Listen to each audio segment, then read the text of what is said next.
নিয়ে এসেছি গিমা শাকের ঝাল বেগুন। আমাদের বাগানে অনেক গিমা শাক হয়েছে, ওই শাকগুলোকে এখন আমি তুলে নেব। দেখতে পাচ্ছ কত গিমা শাক হয়েছে, এই গিমা শাকগুলোকে এখন আমি তুলে নেব।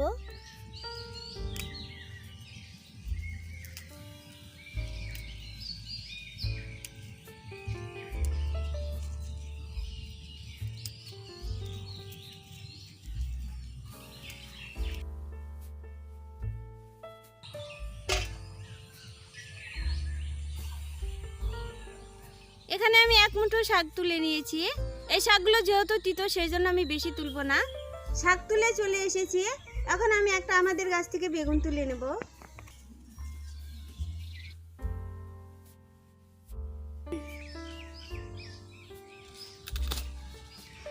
দুটো বেগুন তুলে নিয়েছি, এখন আমি রান্নার কাছে চলে যাব। এখন আমি শাকগুলোকে পরিষ্কার করে ধুয়ে নেব।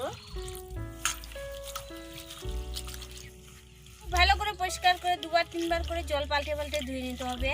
এই শাকের মধ্যে কিন্তু অনেকটাই বালি লেগে থাকে।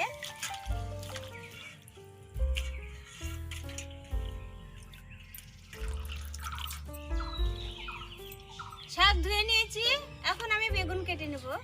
এই বেগুন আমি 4টা ভাগ করে কেটে নেব।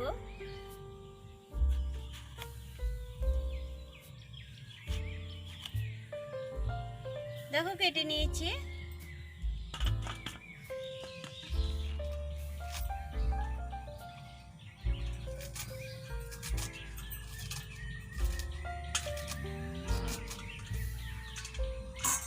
দেখো কতটা কুচি করে কেটে নিয়েছি। শাকগুলোকে কুচি করে কেটে নিয়েছি, বেগুনগুলোকে পরিষ্কার করে জল দিয়ে ধুয়ে নিয়েছি। উনুন ধরে কড়াই বসিয়ে দিয়েছি, এখনই দিয়ে দিচ্ছি তেল। তেলটা গরম হয়ে গেছে, দিয়ে দিচ্ছি গোটা জিরে। ফোড়নের কালারটা চেঞ্জ হয়ে গেছে, এখন দিয়ে দিচ্ছি ফাটিয়ে রাখা কাঁচা লঙ্কা। লঙ্কাগুলোকে একটু নেড়ে চেড়ে ভেজে নেব।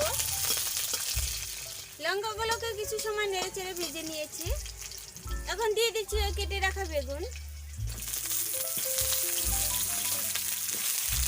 দিয়ে দিচ্ছি স্বাদ অনুযায়ী নুন, দিয়ে দিচ্ছি পরিমাণ মতো হলুদ। সমস্ত উপকরণ একসাথে আমি বেশ ভালো করে নেড়ে চেড়ে মিশিয়ে দেবো। বেগুনগুলোকে আমি নেড়ে চেড়ে একটু নরম করে ভেজে নেব। বেগুনগুলো ভাজা হয়ে গেছে, দেখো নরম হয়ে গেছে।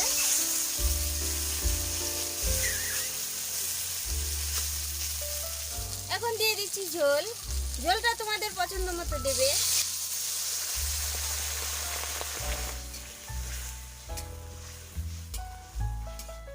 ঝোলটা ফুটে ওঠা অবধি আমি পুরো হাই হিটে জাল করব। ঝোলটা ফুটতে শুরু করে দিয়েছে, এই পর্যায়ে আমি দিয়ে দিচ্ছি গিমা শাক।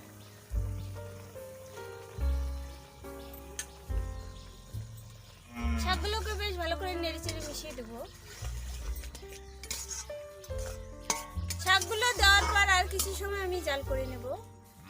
ঝোলটা আমার তৈরি হয়ে গেছে, এই পর্যায়ে দিয়ে দিচ্ছি ভাজা জিরে গুঁড়ো। জিরে গুঁড়োটাও বেশ ভালো করে নেড়ে চেড়ে মিশিয়ে দিচ্ছি। ঝোলটা আমার তৈরি, এখন আমি নামিয়ে দিচ্ছি। দেখলে তো কত সহজে স্বাস্থ্যকর একটি বেগুনের ঝোল তৈরি করে নিলাম। এই রেসিপিটি কিন্তু হালকা তেতো ভাব হবে খেতে, খেতে কিন্তু খুবই অসাধারণ। এই পদ্ধতিতে তোমরা বেগুন দিয়ে গিমা শাকের এই রেসিপিটি তৈরি করবে। আশা করি সকলের খুব ভালো লাগবে। আজকের ভিডিওটি যদি তোমাদের ভালো লাগে তাহলে একটা লাইক করবে, কমেন্ট করবে, শেয়ার করবে এবং আমাদের চ্যানেলটির পাশে থাকবে। আজ এখানেই বিদায় নিচ্ছি, দেখা হবে পরবর্তী কোনো ভিডিওতে। টাটা।